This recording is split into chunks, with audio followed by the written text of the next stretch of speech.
Hi friends! நெறைய பேர் ரொம்ப நாளா கேட்ட இட்லி மாவு அளவு தான் இன்னைக்கு ஷேர் பண்ண போறேன். நெறைய பேர் கேட்டு கோச்சிக்கிட்டீங்க. "என்னக்கா எவ்ளோ நாளா கேட்குற?" அப்படின்ட்டுலாம்.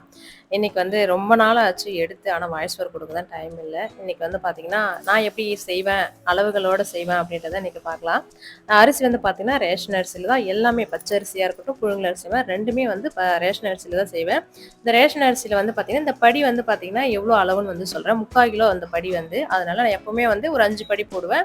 இன்னைக்கு பார்த்தீங்கன்னா, ஒரு 4 படி ஊற வச்சிருக்கேன். 4 படி பார்த்தீங்கன்னா, 3 கிலோ கணக்கு வருது. அதுக்கு பார்த்தீங்கன்னா, பச்சரிசின்றது நான் ரொம்பவே சேர்க்க மாட்டேன். ஏன்னா மாவு சீக்கிரம் புளிச்சிரும்ன்றதால எப்பவுமே எவ்வளோ புழுங்கல் அரிசி போட்டாலுமே ஒரு கைப்பிடி அளவு பச்சரிசி தான் போடுவேன். அதுவுமே ரேஷன் அரிசி தான். அரிசி இப்போ ஊற வச்சாச்சா, என்னோட அளவு அரிசி இதுதான். அதுக்கப்புறம் உளுந்து ஊற வச்சுக்கலாம். இந்த மாகாணின்னு சொல்லுவாங்க இல்லையா, இந்த மாகாணி 150 கிராம். அது நான் 3 கிலோ ஊற வச்சிருக்கேன் இல்லையா, 4 படிக்கு எப்பவுமே 2 மாகாணி தான் எப்பவுமே ஊற வைப்பேன். அதனால 300 கிராம் உளுந்து ஊற வச்சுட்டேன். இது கடையில வாங்கினது தான். எப்பயுமே நான் தோல் உளுந்து தான் ஊற வைப்பேன்றதால அதுதான் ஊற வச்சுட்டேன். கூடவே நான் வெந்தயம் கொஞ்சமா சேர்த்து ஊற வச்சுருவேன். ஒரு சிலவங்க வெந்தயம் தனியா அதெல்லாம் தனித்தனியா ஊற வைப்பாங்க இல்லையா, இட்லிக்கு தனியா, தோசைக்கு தனியா, அந்த மாதிரிலாம் கிடையாது. 2த்துக்குமே ஒரே மாவு தான் எனக்கு கரெக்டா வரும். எப்பவுமே இந்த மாதிரி தான் அரைப்பேன். நல்லா கழுவி ஊற வச்சுக்கலாம். நான் இப்போ சிங்க்ல கழுவுறது பார்த்தீங்கன்னா, சும்மா உங்களுக்கு வீடியோ காமிக்கிறது தான். நான் எப்பவுமே கழுவுறதுனா பெரிய அன்னக்கூடை இருக்கு இல்லையா, அதில் போட்டு ஒரு 4 5 வாட்டிக்கு மேலே தான் நல்லா தேய்ச்சி நல்லா கழுவி ஒரு 3 மணி நேரம் ஊற வச்சுருவேன்.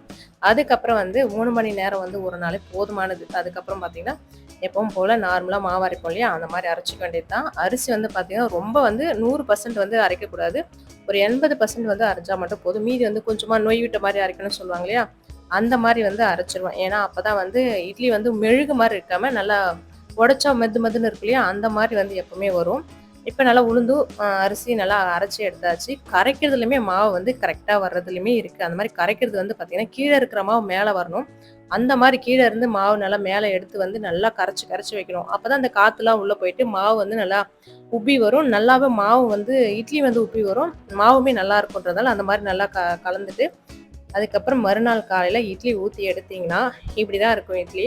நிறைய பேர் ரொம்ப நாளா கேட்டதால இன்னைக்கு ஷேர் பண்ணியிருந்தேன். இட்லிக்கு அதே மாவு தான், தோசைக்கு அதே மாவு தான். இந்த அளவுகளோட கண்டிப்பா ட்ரை பண்ணி பாருங்க. இட்லி எப்பவுமே ரொம்ப சாஃப்டா ரொம்ப சூப்பராகவே இருக்கும். ட்ரை பண்ணி பார்த்துட்டு எப்படி இருந்ததுன்னு கமெண்ட்ல சொல்லுங்க.